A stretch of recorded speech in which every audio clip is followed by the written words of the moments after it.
Hello, welcome. My name is Andrew Metlock, and I'm currently taking classes at Full Sail University. I'm also currently taking an online speech class, and twice a week we're asked to give some sort of a speech or a presentation, either on ourselves or on someone who we think has made an impact in the entertainment industry. This way we can hone our basic delivery skills and get better and better as we go along. This week, the task was to decide on an industry professional that we've made a huge impact on the industry, on the entertainment. And I think this fellow here that I chose made a pretty good impact. I mean, there's other people who probably made just as big, but I believe he's right up there with them. I chose this fellow not so much of how famous he was, by on his contribution. His contribution, I believe, again, made a huge impact. In this way, made him famous, not so much, like I say, in front of the camera, but behind the camera. This fellow I picked, he is an innovator. He is a person who thinks out of the box. He is someone who, I believe, thinks on the big picture, thinks on seeing a need and filling that need. And so this fellow here, I believe he's not only helped, impact the film and television industry, but he's also impacted the news. He's also helped out a few presidents along the way. So that being said, I've made a little film here that will kind of introduce you to who this gentleman is and what his impact really was. And hope you enjoy it. So if you do, sit back and enjoy. If you don't, then that's fine. So talk to you soon. Thanks for listening.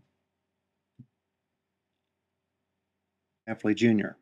He was born on August 14th, 1919 in St. Louis, Missouri.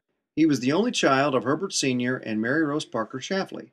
After graduation from the University of Notre Dame in 1941, he spent several years working for a company called General Electric as an electrical engineer.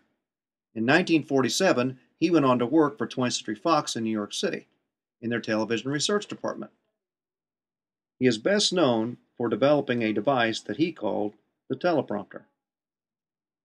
This led him to start his own company, the Teleprompter Corporation. The teleprompter is, in essence, a transparent manual-operated machine designed to allow an individual to speak their lines while simultaneously looking directly into a camera. It debuted back in the 50s, showing up on a soap opera set.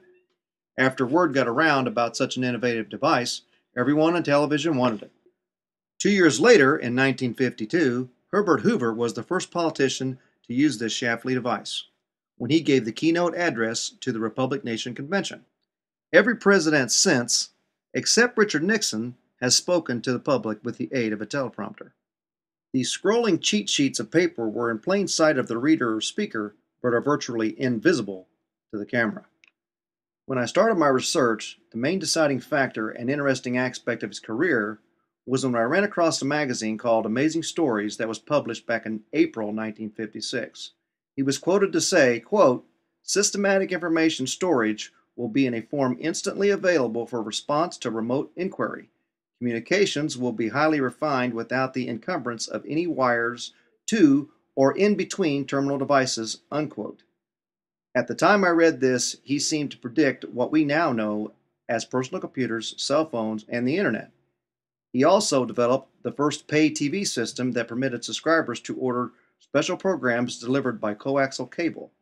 In the early 1970s, Teleprompter Corporation owned and franchised 140 markets and served approximately 1.4 million customers. In June 1973, Mr. Schlafly executed the first satellite transmission of a cable program broadcasting from Washington, D.C. to Anaheim, California. This in turn transformed the television industry and allowed television to be broadcasted from anywhere to anywhere. The most famous of this type of programming was when a boxing match between Muhammad Ali and Joe Frazier aired.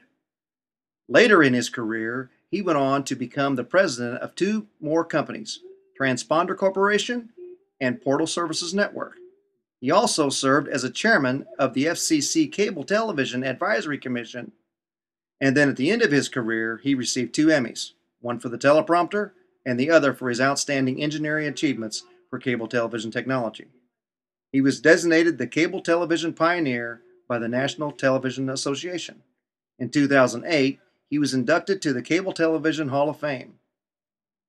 Mr. Hubert J. Schlafly was a visionary, a pioneer, our first collaborator in telecommunications. He helped shape the television industry.